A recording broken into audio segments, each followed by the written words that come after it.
My son Michael texted me happy birthday 3 days late, asking why I hadn't reminded him. I blocked his access to the family trust fund that same afternoon. By midnight, he'd called 47 times begging me to answer the phone. If you're watching this, subscribe and let me know where you're watching from. Let me tell you how we got to this point. Because the devil's in the details. And honey, this devil has some serious bite. 3 months earlier, I was what you might call a devoted mother.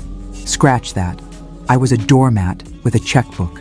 At 68, I'd been playing ATM to my adult children for so long, I'd forgotten what it felt like to say no.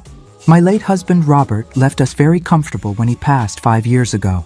Comfortable enough that our son Michael and his wife Nora could afford their dream house in Westchester, their kids' private school tuition, and Nora's shopping addiction.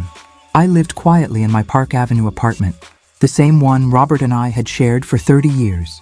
Every Sunday, I'd drive out to Westchester for family dinner. Every holiday, I'd write another check. Every birthday, wedding, or graduation, I'd open my purse without question. I thought I was being generous.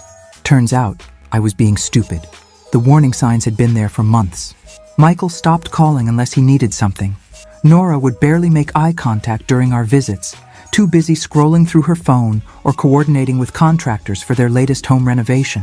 My grandchildren, Emma and Jake, 12 and 14 respectively, had been polite but distant, treating me like an obligation rather than family. But I chose to ignore it all because I believed in family loyalty.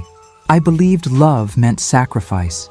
I believed that if I just gave enough, did enough, they'd appreciate me. What a fool I was.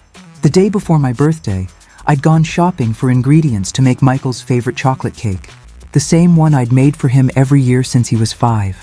I spent 2 hours in the kitchen, my arthritic hands struggling with the mixing bowl, but determined to create something special, something that would remind him how much his mother loved him. I texted him that morning, a simple message. Cake's ready whenever you want to stop by. No response. I waited all day. Every time a car passed outside, I'd peek through the curtains, hoping to see his silver BMW pulling up.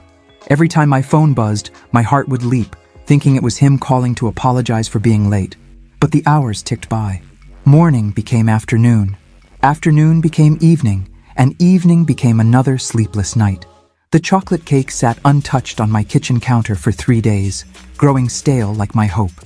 On the 4th day, I threw it away, fighting back tears as I scraped Robert's favorite recipe into the garbage disposal. That's when reality hit me like a freight train. My own son had forgotten my birthday.